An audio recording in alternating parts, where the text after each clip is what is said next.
6 Şubat'ta İçişleri Bakanı Süleyman Soylu ve beraberindeki heyet, Uluslararası Doğu Türkistan Teşkilatlar Birliği Başkanı Hidayetullah Oğuzhan'ı evinde ziyaret etti.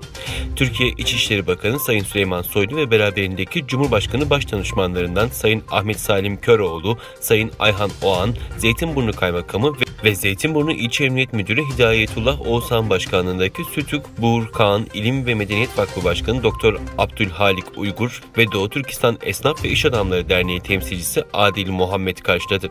Uluslararası Doğu Türkistan Teşkilatlar Birliği olarak heyete Doğu Türkistan'daki mevcut durum ve yaşanan son gelişmeler hakkında bilgi paylaşımı yapılmasının yanı sıra Doğu Türkistan diasporasında yaşayan halkın arız talepleri iletildi. İçişleri Bakanı öncülüğündeki heyetin ziyareti Doğu Türkistan diasporasını ziyadesiyle memnun etti.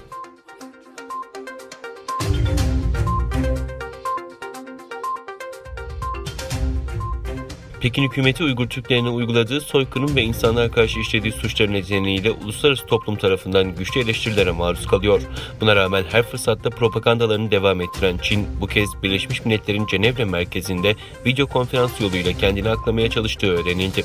Çin'in yayın organı Xinhua Haber Ajansı'na göre Cenevre'deki Çin Komisyonu Sözde Özerk Bölge Heyeti 3 Şubat'ta "Bizim Xinjiang iyi yer" konulu bir video konferans düzenleyerek Uygurların mutlu bir şekilde yaşadığını ve haklarının tamamen güvence altına alındığını savundu. Çin'in Cenevre daimi temsilcisi, bazı ülkeler ve bazı güçler Xinjiang'da iyi bir durum görmek istemiyor ve kasıtlı olarak gerçekleri çarptırmak, Çin'e hakaret etmek ve iftira yoluyla Çin Komünist Parti yönetiminin başarılarını yoka çıkarmaya çalışıyor dedi.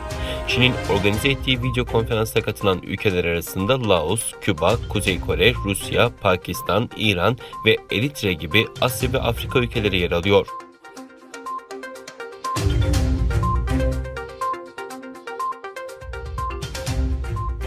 ABD Başkanı Joe Biden, ABD-Çin ilişkilerini önceki Başkan Donald Trump yönetiminden farklı bir tarzda yürüteceklerini belirterek aşırı rekabet olacak ve bunu onların bildiği gibi yapmayacağız ifadesini kullandı. ABD Başkanı Joe Biden, CBS televizyonuna verdiği röportajda Pekin yönetimiyle çatışmaya dayalı olmayan ilişkiler kurmaya amaçladıklarını, ancak daha rekabetçi olacaklarını vurguladı. Çin Devlet Başkanı Xi Jinping'i her ikisinin de devlet başkanı yardımcılığı yaptıkları dönemden tanıdığını ifade eden Biden, Xi hakkında çok akıllı, çok sert fakat bedeninde tek bir küçük demokratik kemik dahi bulunmayan bir yorumunda bulundu. ABD Başkanı Biden, 4 Şubat'ta Dışişleri Bakanlığı'nda yaptığı dış politika içerikli konuşmasında Çin'i ABD'nin en önemli küresel rakibi şeklinde tanımlamıştı.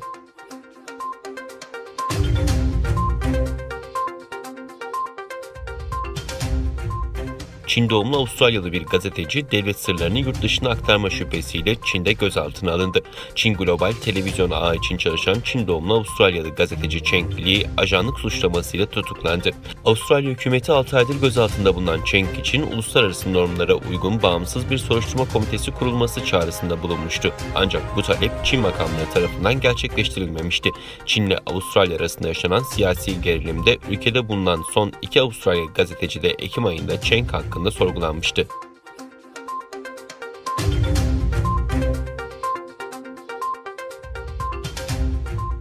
AB Dış İlişkiler ve Güvenlik Politikası Yüksek Temsilcisi Josep Borrell, Rusya'nın AB ile yapıcı diyalog fırsatını değerlendirmek istemediğini belirterek bundan sonuç çıkarmak zorunda kalacaklarını, yaptırımların buna dahil olduğunu kaydetti. Borrell, 4-6 Şubat'ta Moskova'ya yaptığı ziyaretle ilgili değerlendirmesine yer verdiği blog yazısında endişe verici AB-Rusya ilişkilerini görüştüğünü, ilişkilerin Alexei Navalny'nin tutuklanması ve ona destek verenlerin gözaltına alındığı protestolardan sonra daha da kötüleştiğini belirtti.